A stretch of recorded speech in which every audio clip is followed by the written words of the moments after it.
tayo pagdating sa batas. Mga payo ng mga abogado, mga usaping abogado na mas malinaw na pag-uusapan para mas maintindihan natin. Kumpanyera ng Bayan, si Attorney Rina Seco at ang Panyera ng Bayan, si Attorney Cam Cheryl Adami Molina. Dos Kumpanyeras sa DZRH Radio, DZRH TV at DZRH Online. Bago mo kasuhan, bago ka pumirma, bago ka makipagkasundo, makinig muna sa Dos Kumpanyeras. Dos Kumpanyeras. Magandang gabi Pilipinas, ito po ang programang Dos Compañeras at ako po nagsasolong panyera ng bayan, Attorney Rina Seco, tuloy-tuloy sa pagbabalita, tuloy-tuloy sa serbisyo. Sama-sama tayo, Pilipino. Dos Compañeras. Magandang gabi po sa inyong lahat, kumusta po kayo? Ika-5 na sa buwan ng Feb-ibig. Yan, excited na ba lahat? Kasi kami po ay excited dito dahil meron pong event tomorrow, ang ating pinakaabangan na mangyayari, no, dito sa Manila Broadcasting Company. Dos Compañeras. Ano na nga ba ang mangyayari? Yan po, exciting. Hindi po ito negative ha, kaya nga po excited kami. But anyway, before that, no, samahan niyo po ako hanggang 7:30 ng gabi. Medyo nagkakaproblema lang po ako sa aking headset, but I hope you're hearing me. Okay, maganda po ang ating talakayan tonight. But before that, no, meron naman po tayong bad news dahil magkakaroon po ng increase sa presyo ng produktong petrolyo. Sa diesel po ay 150, sa gasoline ay 75 centavos at sa kerosene 80 centavos. So gas up tonight, if you have, kung meron pa po natitira sa ating mga pitaka, no? Meron pa bang ganon? Kasi naka-ano tayo naka-online, naka-money app na tayo no? So usually hindi na tayo nagka-cash o kaya naka-credit card na lang. Kaya halos hindi mamalayan kung tumataas o bumababa, no? Na-announce ko lang, pero pagdating ng bayaran, yun ang mabigat. Dos Compañeras. Anyway, usapang pamilya pa rin po tayo dahil base po sa ating mga naging talakayan last week, tuloy-tuloy po no ang mga questions ng ating mga tagapakinig patungkol sa mga properties no na kanilang mga binibili. Kaya naman ang tanong tonight, conjugal ba ang property kung binili ito ng installment habang single pa at nabayaran lang ng buo nung nag-asawa na? Dos Compañeras. Applicable ito sa mga mag-aasawa pa lang o kaya naman ay sa may mga ari-arian na binili ng installment. No? Kung may binili ng installment, medyo nawawala ako sa biglang sulpot nitong si Aliyah Ikatlo Applicable po ito sa mga mag-aasawa pa lang o kaya naman ay may asawa na at merong mga biniling properties na hanggang ngayon, no, bagaman at may asawa na, ay hinuhulugan pa na nagsimulang hulugan noong sila ay mga single pa. Dos Compañeras. At ngayong double na, naghuhulog pa rin. So yan po ang ating tatalakayin tonight. Kaya naman if you have questions, 0919-282-6485. Meron din po tayong DZRH TV live stream sa YouTube kung saan pwede po kayo magpadala ng inyong mga katanungan. Magandang gabi sa iyo, Gael Enriquez, kaya din Pancho Sabordo Jr. And syempre, dyan, nanonood siya sa DZRH TV live stream. Nanonood din sa atin sa DZRH Dos Compañeras Facebook page, Vivian Minay Go Cobero, Topex Hamulin Andy Marquez, si Jobert Seco. Magandang gabi din sa iyo, Michi Ordeliana Hamulin, Eduardo Narvaez, Magdalena Martin, Gael Enriquez, Ramel Maluto dyan sa Guimaras. At syempre ang mga taga Santo Tomas, Batangas, Mami Belen Rivera, Rowena Sapoposas na kabe-birthday lang, Boboy Pertos dyan sa Puerto Princesa City, Palawan, Violeta Zambrano and Kenneth Arevalo, Josephine Garimbao mula dyan sa Michigan. Dos Compañeras. Pero bago po tayo magpatuloy, ay kukunin muna natin ang report. Dahil yung mga presidential appointees daw po, no, ay hininga na ng updated na mga dokumento. RH14, Letter C, so magandang gabi sa iyo.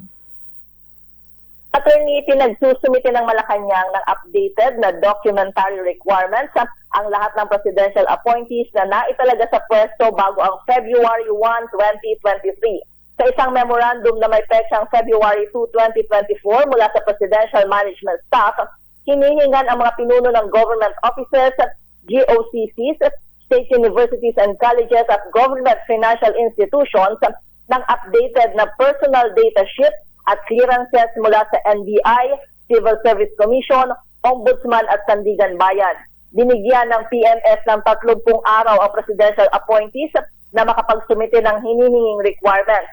Nilinaw naman ni Presidential Communications Secretary Cheloy Garafil na ang kautusan ay para sa lahat ng presidential appointees at hindi limitado lamang sa mga naluklok sa pwesto sa ilalim ng dating Administrasyong Duterte. Ayon kay Garafil, bahagi ito ng performance review at para matiyak na kwalipikado pa rin sila na manatili sa posisyon. Para sa kauna-unahan sa Pilipinas, DZRH, ito si Lep Narciso, tuloy-tuloy sa pagbabalita, tuloy-tuloy sa serbisyo, sama-sama tayo, Pilipino. Dos Compañeras. Maraming salamat sa iyo, Let Narciso. Ayan, naantabayan na natin, no? Marami namang qualified sa gobyerno. Marami lang, bagaman at maayos ang qualification sana. Ang problema, kung totoo nga bang nagtatrabaho. Tabi-tabi po sa mga tinamaan, sa mga hindi tinamaan, ay hindi po para sa inyo yon. Anyway, ipagpatuloy natin ang ating talakayan. No? Nagpabibigay-pugay pala tayo sa ating mga tagapakinigan. No? Magandang gabi po sa lahat ng mga nanunood, nakikinig sa atin. Felivel, magandang gabi sa iyo. I think, if I am not mistaken, taga Santiago City, Isabela ka. Tama ba ako? Dos Compañeras. At lahat ng mga nanunood, nakikinig sa atin sa iba't ibang panig ng bansa. Good morning, good afternoon, good evening, and good night. Dahil exciting. Yan, exciting ang ating talakayan tonight. Maraming mga questions, ano? Kapag ka may mga properties mag-aasawa na, syempre yung mga agam-agam, kapag ka medyo nagkakalabuan, o kaya naman ay nag-asawa na tapos medyo nagkakagulo-gulo na, meron ng mga issues na lumalabas, paano ba yung mga properties ko? Yun po ang tatalakayin natin tonight. Kaya naman, conjugal ba ang property kung binili ito on installment habang single pa at nabayaran lang ng buo nung nag-asawa na? Dos Compañeras. Relevant lang po ang ating talakayan kung ang inyong property regime ay conjugal partnership of gains. Bakit? Kapag ka po kasi absolute community of property, lahat ng mga ari-arian na nabili ninyo bago ang inyong pag-aasawa at during kayo ay may asawa at habang kayo ay kasal pa, ay pagmamay-ari ninyong dalawa kung absolute community of property ang inyong property regime. Dos Compañeras. Samantala, kung ang inyong property regime ay conjugal partnership of gains, no? Nagiging relevant po ito dahil, no, yung lahat ng ari-arian na napundar mo bago ka mag-asawa ay iyo lamang. Pero nagiging issue kapag ka hindi na natapos ang hulugan at ay nakuha lamang ang full ownership nito during the marriage. So sino ba ang nagmamay-ari nito? Ayan, yan po ang tatalakay natin sa ating pagbabalik. Dos Compañeras. May mga applicable provisions po ang Family Code patungkol sa ating talakayan tonight.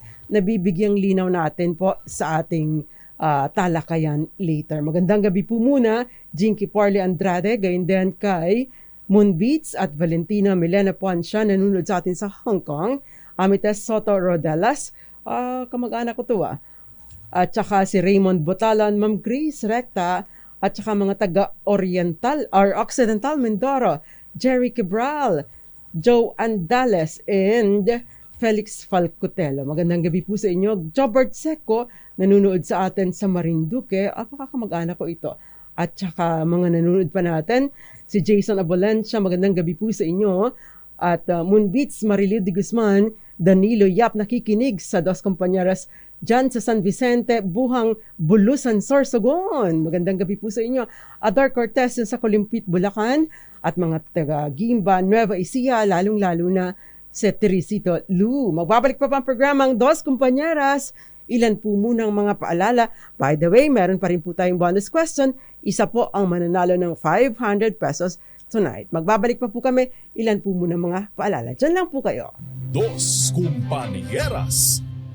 Nagbabalik pa ang programang Dos Compañeras. Kasama pa rin po nagsasolong panyera ng bayan, Attorney Rina Seco, at tinatalakay po natin yung pagbili ng installment sa isang property na inabutan na ng pag-aasawa ang paghuhulog.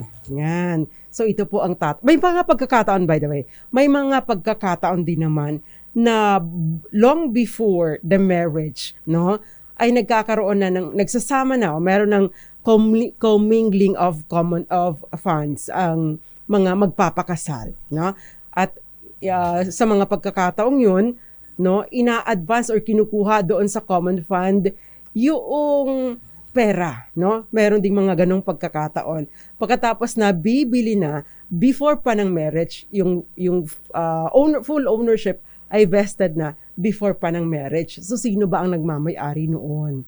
Dos Compañeras. Kumbaga, halimbawa, si A at saka si babae at saka si lalaki, mag-girlfriend, mag-boyfriend, nagpaplanong magpakasal.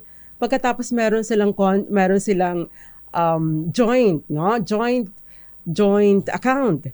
Ngayon, naguhulog si babae ng property niya, pero dahil kinapos, no? Ay papagado na lang natin 'yan kasi para maiwasan na natin ang mas mataas na pagbabayad ng interest. So kukunin dun sa joint account, no, yung perang ipambabayad para makuha na agad yung title ng property. Sino ba ang nagmamay-ari noon? Yan. Dos Compañeras. Kapag ka po ang property na binili ng isa, no, ng isang taong single on installment ay nabayaran at ang full ownership is vested habang siya ay single pa. Kahit pa may portion ng purchase price o yung portion ng ibinayad ay common fund nila ng kanyang napangasawa later on, ito po ay ang pagmamay-ari ay napupunta doon sa sinong partner na nagbayad nito.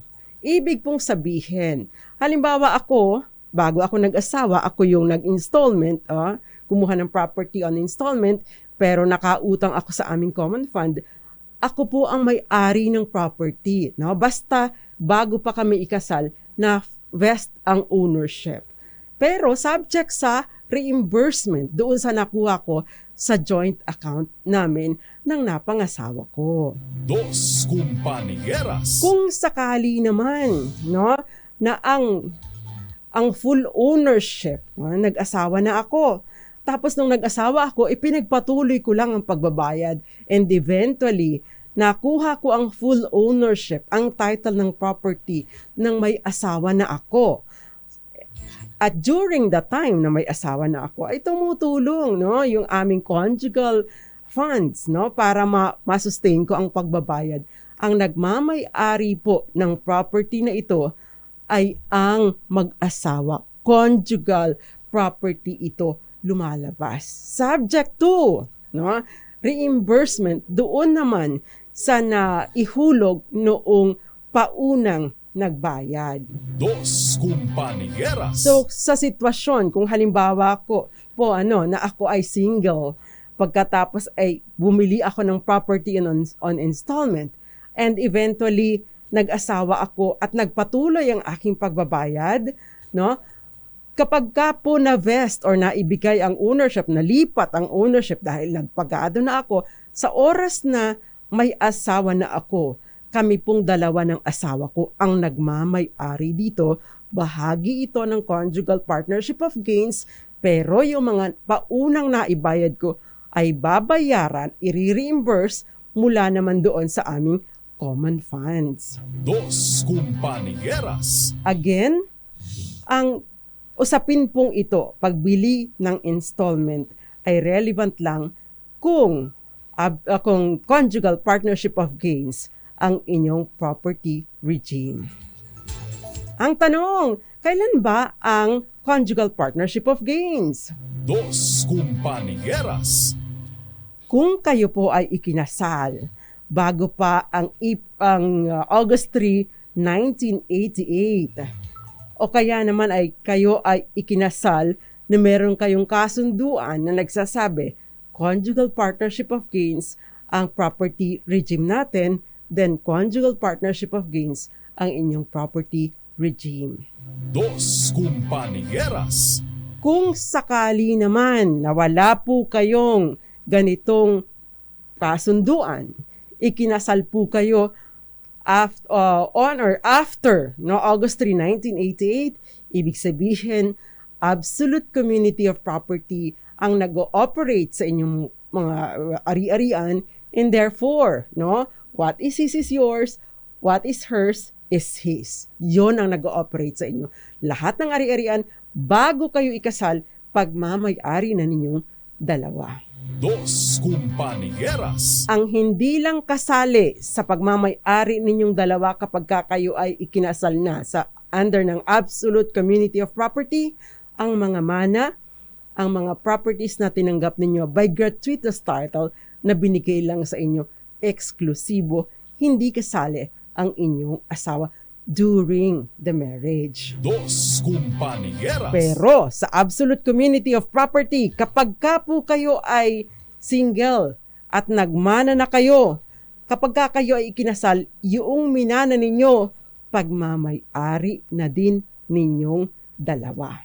Dos compañeras. Nagiging exclusive lamang po na property ng isang nagmana, ng isang isawa, ang property minana kung ito ay minana during the marriage, not before the marriage.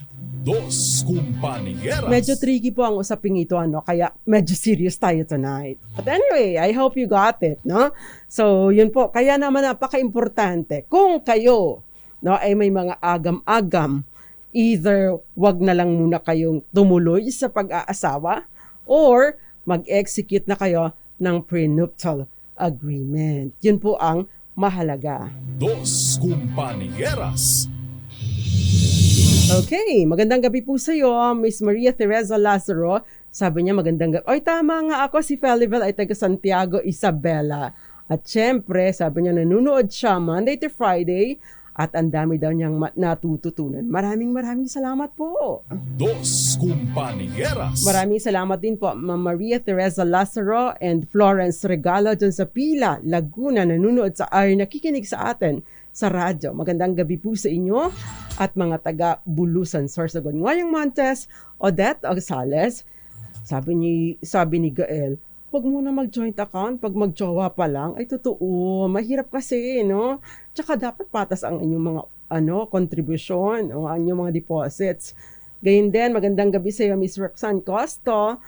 Sabi niya, etong kay Alexis Tiger, sasagutin natin yung magko-comment tayo sa tinext niya. Magandang gabi din sa iyo, Pancho sa Bordo.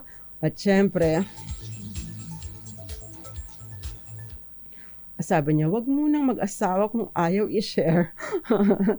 Totoo. Kaya lang kasi, alam mo, Gael Enriquez, bagaman at gusto mong i-share, syempre, always best foot forward kapag kayo ay mag-girlfriend, boyfriend pa lang, di ba? So, hindi mo talaga siya makikilala until such time na magkasama na kayo. In fact, kahit magkasama na nga kayo, hindi mo pa rin totally makikilala or mahuhuli ang loob ng taong kasama mo.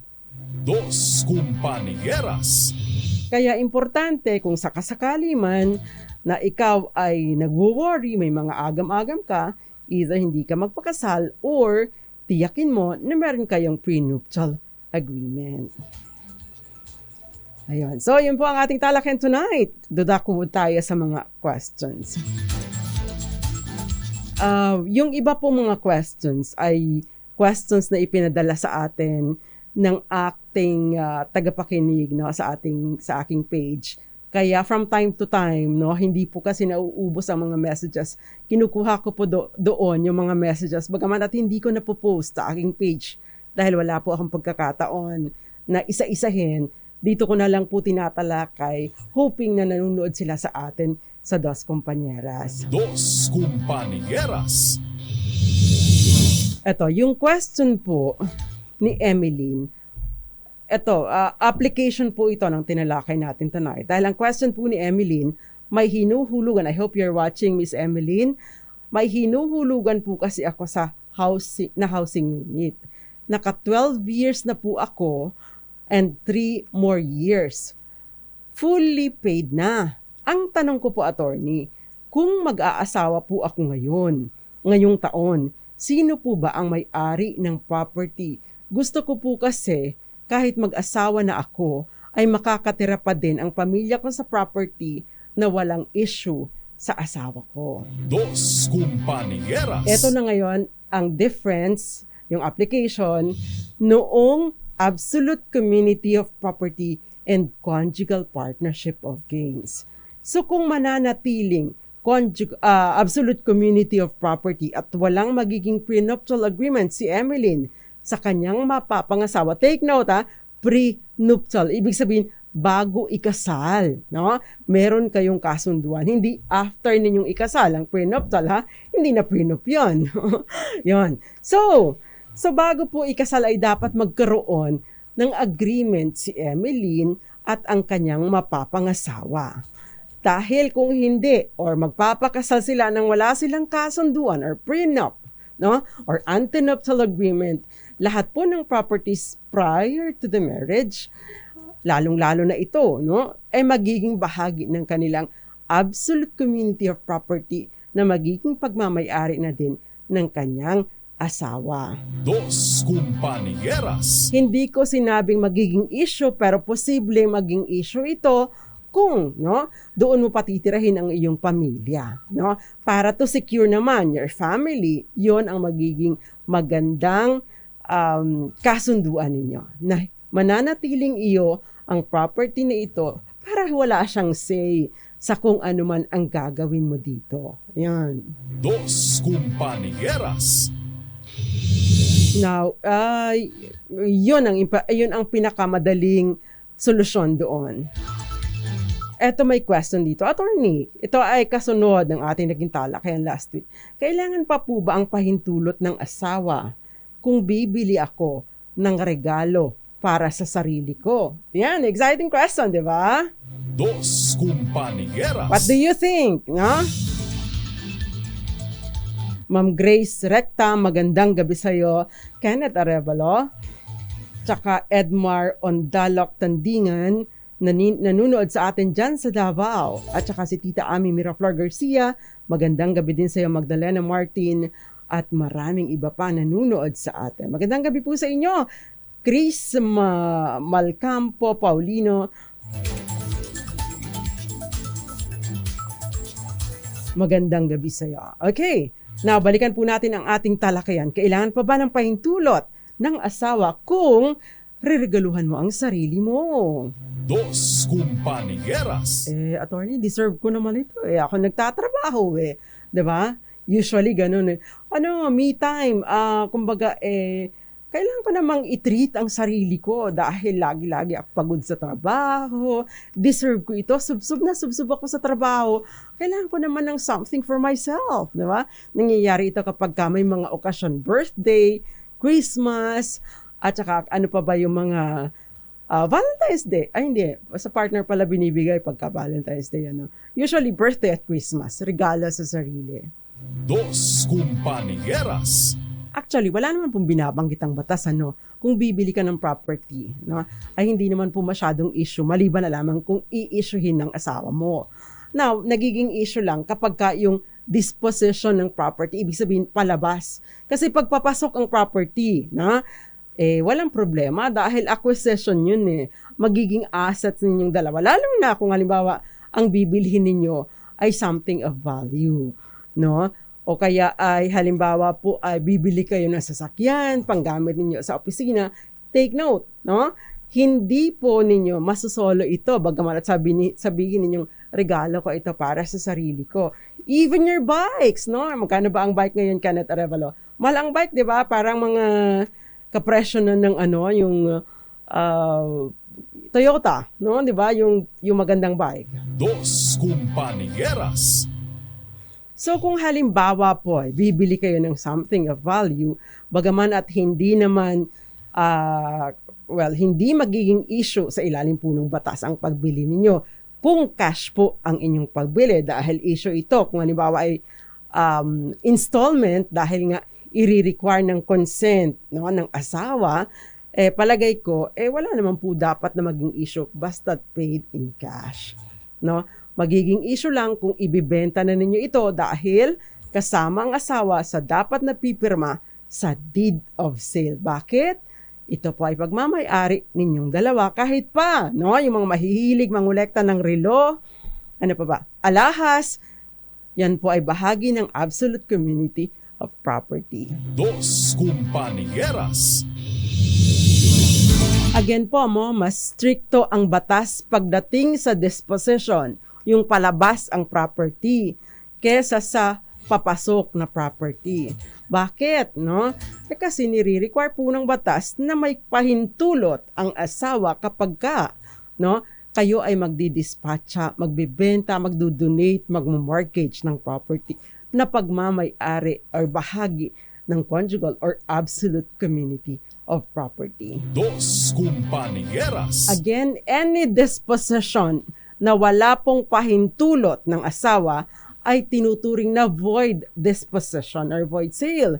At ibig sabihin po, no, sinasabi po ng batas na mayroong 5 years within which ipadeklara ng asawa na hindi nagbigay ng consent na ipadeklara itong walang bisa ang naging transaksyon.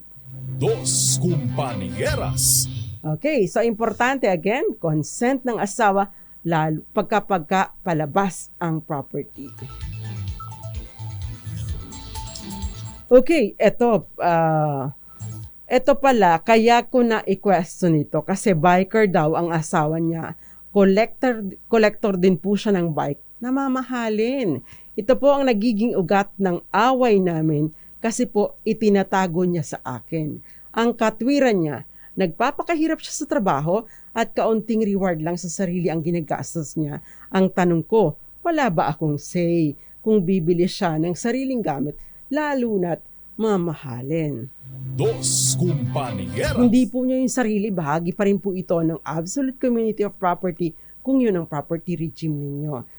So, hindi po ito dapat na bagaman at syempre, kailangan po kasi pinag-uusapan ninyo. Hindi po sa lahat ng pagkakataon ay kumbaga, hindi sa lahat ng pagkakataon ay ito ba illegal o ano ba ang sinasabi ng batas dito? Sa marami pong pagkakataon, sa mga relasyon, sa pamilya, ang importante other than common sense ay ang ating maayos na pakikipag-usap sa ating kapamilya. Yun po ang mahalaga. Dos Compañeras. Magandang gabi sa iyo, Miss Chona and Chris Malcampo Paulino. Thank you very much. Again, meron po itong question dito si Wally. Attorney, kung halimbawa po ang lupa ay ang babae ang may-ari. Siya po ang nasa title. Pinatayuan ng lalaki ng bahay nung kasal na sila. Kung maghihiwalay na po ba sila, paano po ba ang hatian doon? Dos Compañeras. Ang tanong, no? Kasi ang halimbawa, ang lupa ay ang babae ang may-ari. Paano mo nasabing ang babae ang may-ari? Ito ba ay nabili niya noong kayo ay anong pareho pa kayong single o single pa siya? Ito ba ay mana niya? Kasi may mga pagkakataon po na dahil wala tayong prenuptial agreement, nag-ooperate sa atin ay absolute community of property. And therefore, all properties na nabili natin nung tayo single pa, na nakapangalan sa atin, akala natin sa atin na, no? Sa atin lang, no? Bagamat may asawa na tayo. The truth is, no? Ito po ay bahagi ng absolute community of property na hindi talaga, bagamat at nasa isang spouse lang ang title or nakarehistro, ay pag-aari talaga ninyong dalawa. Dos Compañeras. Ang question is, when was it acquired and ano ang nag-ooperate na property regime ninyo?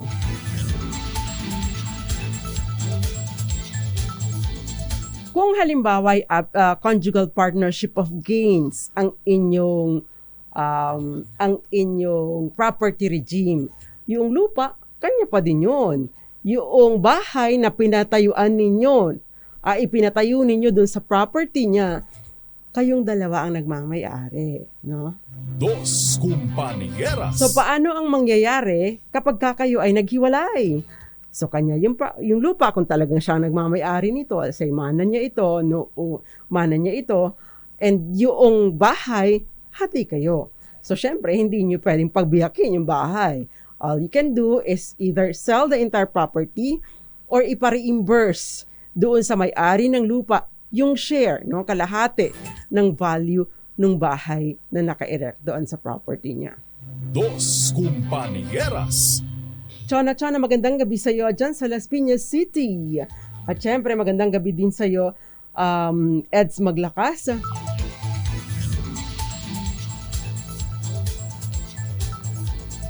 At saka magandang gabi, Chel Fedelina Española. Meron siyang comment dito, unrelated topic tungkol sa mga users ng GCash. So, meron siyang warning. Eto din, magandang gabi din sa iyo, topic sa mulin. Sabi niya, ibenta mo na. Paano kung ang regalo ng ibang tao ang alahas sa akin? Conjugal din po ba yon? Okay, kung regalo ito sa'yo, di ba? Again, we go back to gratuitous properties received by gratuitous title. Ang ibig pong sabihin ng gratuitous title, donasyon o mana. Yun po ang ibig sabihin ng libre mong natanggap, no? At ibinigay lang sa iyo.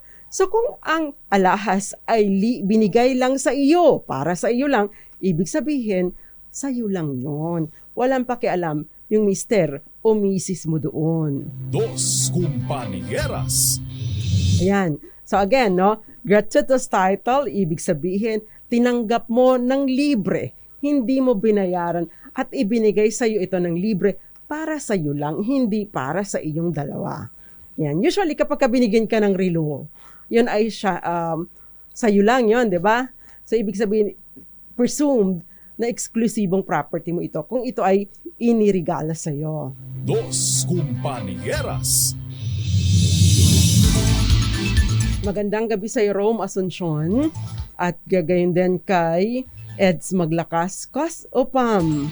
Sabi niya, prenuptial na lang para walang sumbatan at waldas-waldas issues. Totoo, I agree with you. Future Panyero. Itong si Cos o Pam is a second-year law student. Good luck sa iyo. And I'll see you in court. Hindi bilang kalaban, ano? Sana magkita tayo sa court, ano? Pagdating ng araw. So good luck sa iyo, Future Panyero. Okay, magandang gabi din sa iyo, Odette Ogsales. Okay, etong question, meron tayong mga questions dito. So, eto, tingnan pa natin. Medyo may kahabaan kasi yung question ni Evelyn.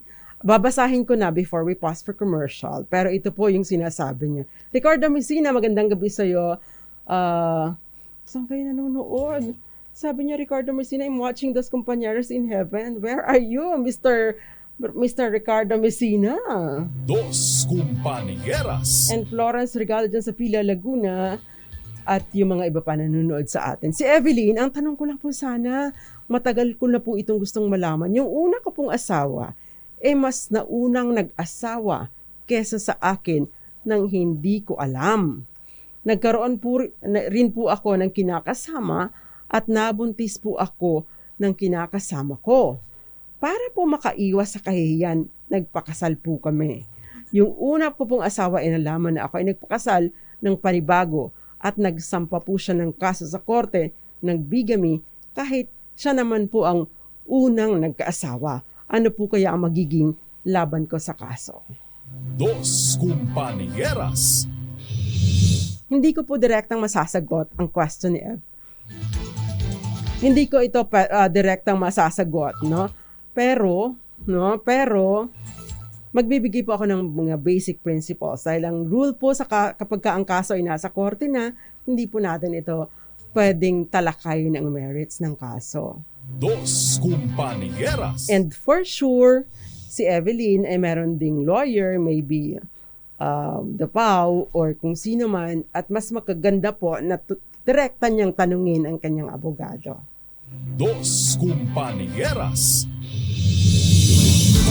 Pero ang importante lang po, kapag ka po kasi ang mag-asawa, ang kasuhan ay adultery or concubinage, sila lang pong dalawa ang pwedeng magkasuhan. No? Kapag ka bigamy, iba na pong usapin. Bakit? Kahit ang estado po, maaaring magsampa ng kaso laban sa inyo. Dos Compañeras. Ayan. Kapag ka adultery concubinage, pareho kayong guilty, equally guilty sa adultery or concubinage, wala pong pwede magsampa ng kaso sa inyong dalawa. Bakit?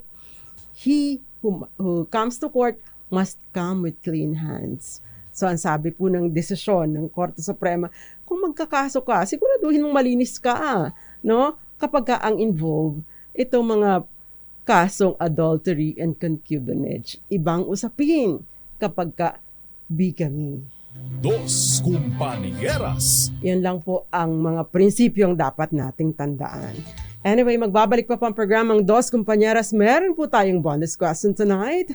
The question is, sa absolute community of property, kailan matuturing na solong pagmamayari ng nagmana ang ari-arian niyang tinanggap? Padala po bilang private message sa akin, Attorney Rina, second na page. Doon ko po kukunin ang winner natin tonight. Dos Compañeras.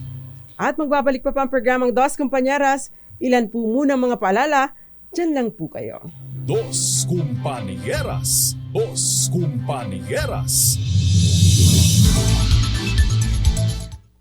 Nagbabalik pa ang programang Dos Compañeras. Kasama pa rin po ang nagsasolong panyera ng bayan, Attorney Rina Seco. Dito lang po sa Dos Compañeras. Merong question po dito. Sabi niya, good evening. Ay, ito pala. Sabi niya, oo nga sabi ni Bert, kailangan daw baka but your voice doesn't sound so good. Maybe you need to rest. Wala pa po kasi si Attorney Cam, no? Sa April pa po babalik si Attorney Cam. Kaya araw-araw niyo ako makakasama until then. Dos Compañeras. Unless of course meron pa akong mga schedules outside, may mga hearings, ako po makakasama po ninyo araw-araw, gabi-gabi. Okay, may question po kasi dito. Itong sabi niya, Alexis Tiger, implied trust, namatay na anak. After 20 years, inaangkin ng asawa ng anak, may karapatan pa ba ang tunay na may-ari na magulang, lalo na't barangay awarded lang ang lupa at pinatunayan naman na awarded ang sa mga matatanda. Okay, kapag ka po pinag-usapan itong implied trust, ito po ay implied or constructive trust. Ito po ay ibig sabihin na ipangalan sa ibang tao, pero ibang tao talaga, yung iba talaga ang nagmamay-ari nito. No, hindi nakapangalan doon sa totoong nagmamay-ari ng property. You have 10 years para bawiin ang property, otherwise magpiprescribe po ito. Dos Compañeras. Maliban na lamang kung ina-acknowledge po noong tao kung kanino ipinangalan ng property, yung property on record na hindi talaga siya ang nagmamay-ari nito. And therefore, hindi mag-ooperate hindi pa mag-i-start to operate yung 10 years. Kailan ba mag-i-start ang count noong 10 taon na prescriptive period? The moment na nagkaroon na po ng pag-aangkin, doon po nag-uumpisang lumakad yung 10 taon.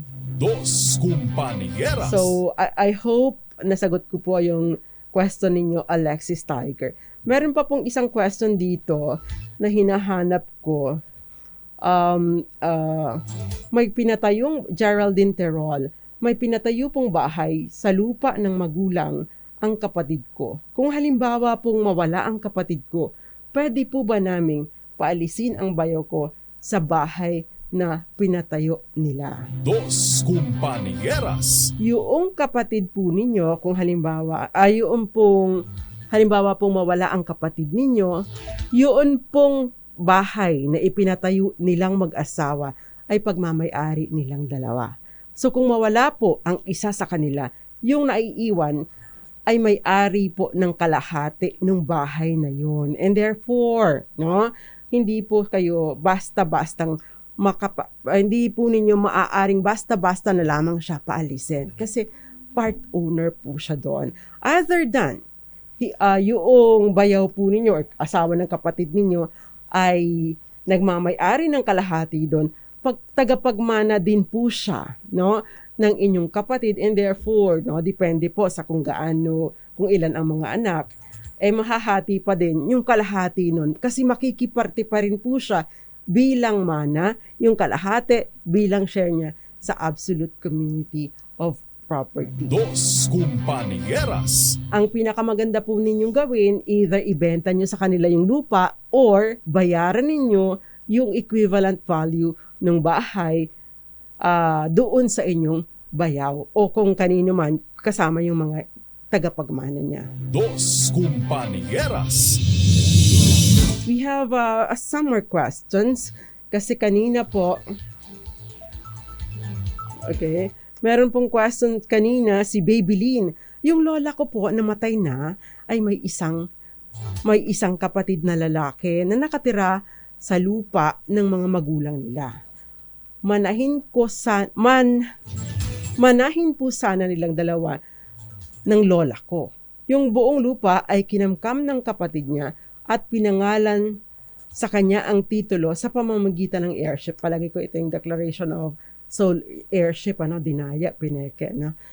Ngayon, sa side ni Lolo, napunta ang buong kalupaan.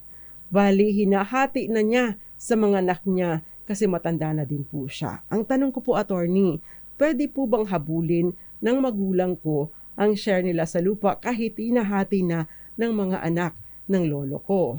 Dos Compañeras. Pwede din po bang ipa-review sa attorney at ipawalang bisa ito ang titulo? Kung sasabihin po nila na sila ang nagbabayad ng amilyar, ano po ang pwedeng irason ng mga magulang ko? Dos Compañeras. Unang-una, no, ang tanging makakahabol nito ay hindi both of your magulang. Ang tanging makakahabol lang po dito yung anak ni na lola. No, kasi sinasabi nyo, si lola may kapatid si lolo. Si lolo, sinolo niya yung mana na dapat sana ay share sila ni lola. Now, no, sabi ninyo, parang lumalabas wala na si lola. Therefore, yung anak ni lola ang maghahabol dito, hindi yung both magulang mo. Kung si mama mo ang anak ni lola mo, ibig sabihin, si lola mo ang dapat na maghabol. Dos Compañeras. I mean, si mama mo ang dapat na maghabol. Ang mangyayari dito, no, kailangan niyang sinasabi niya na hindi nagkaroon ng settlement of estate. So, pwede siyang mag-demand ng settlement of estate. Dos Compañeras. Ngayon, ang sasabihin ay paano po yun? Napapamahagi na po. Kasi sinasabi, di ba, pag na-transfer sa isang innocent purchaser for value, or ibig sabihin buyer in good faith ang property, wala nang karapatan. I mean, nananaig ang karapatan ng buyer in good faith. Pero sa sistema ninyo, hindi naman buyer in good faith yung mga anak. Dahil una, pinamamahagi ni lolo, no, yung mga property sa kanyang mga anak, not in the form of not in a sale transaction, ibig sabihin hindi sa pamamagitan ng bentahan, kundi maybe sa pamamagitan ng donasyon. And granting, for the sake of argument, na ito ay binibili, imposibleng hindi nila alam na yung lolo mo ay hindi siyang solong taga-may-ari o tagapagmay-ari ng property na ito. Dos Compañeras. Therefore, hindi nila maaring i-claim na in good faith sila. No? Tsaka hindi po maaaring manaig ang isang dokumento na spurious, no, na kasinungalingan. So, ibig sabihin, maaari pa pong maghabol kung sino man ang nabubuhay na tagapagmana ng lola ninyo. Dos Compañeras. Ang tagapagmana po ng lola ninyo, syempre, either your lolo, yung asawa niya, o kaya ay, at saka yung kanyang mga anak. Kasama yung, halimbawa, nanay nyo, yung magulang nyo, na anak ni lola. Dos Compañeras. Okay, magandang Joseph Abalos, thank you very much. May mga questions pa ditong mga pinadala sa atin. Okay, kung sabi ni Eduardo Narvaez, Attorney Rina, kung magre-regalo ako sa anak kung may asawa magre-regalo ko sa anak kung may asawa na ng property, ano ang tawag dito? Syempre, donation, no? Kung ireregalo mo sa kanya. Pero, no, just make sure doon sa deed of donation na gagawin ninyo na ito ay exclusively ibinibigay lamang ninyo sa anak ninyo kung yun ang inyong intention. Otherwise, no, the presumption is yun ay pagmamay-ari nilang dalawa ng asawa niya. Dos Compañeras. Okay, attorney, kaklaro ko lang po yung sa pamangkin ko. Hiwalay sa asawa pero kasal at may anak. May kanya-kanya na silang pamilya. Yung sinamahan ng pamangkin ko, may pundar na lupa na pinatuyuan ng pamangkin ko ng bahay at sari-sari store.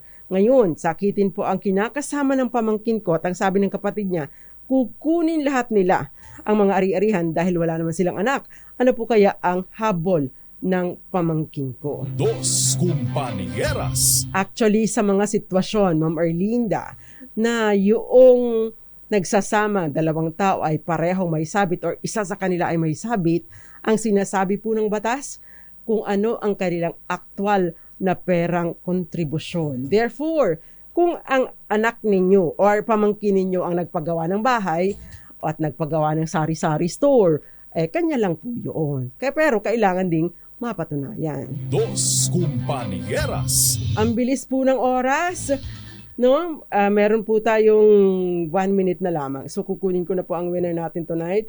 So ang importante lang po na kayo ay naka-follow sa atin para kayo ay manalo.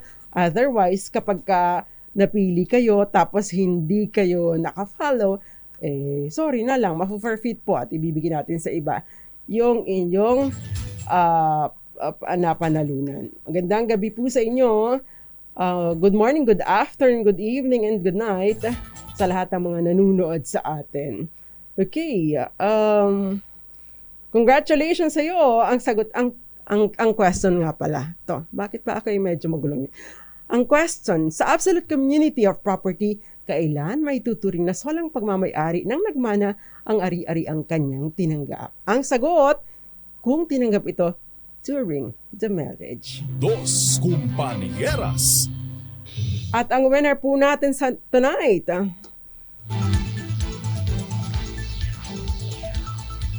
ang sagot niya tinanggap during the marriage. Ang winner natin tonight, Miss Beth Santos. Congratulations sa iyo. Yun pong winner, hanggang bigyan niyo po ako ng until Saturday para maipadala ang inyong mga premyo. Tuwing Saturday po ako nagta-transfer. So yung winners natin last week, sila Sir Cos Upam, at yung mga iba pa ay naipadala na po natin ng Saturday. Magsama-sama po ulit tayo bukas, 6:30 hanggang 7:30 ng gabi. Dito lang po sa programang Dos Compañeras. Nakasama po ninyo, Attorney Rina Seca, tuloy-tuloy sa pagbabalita, tuloy-tuloy sa serbisyo. Sama-sama tayo, Pilipino. Dos Compañeras.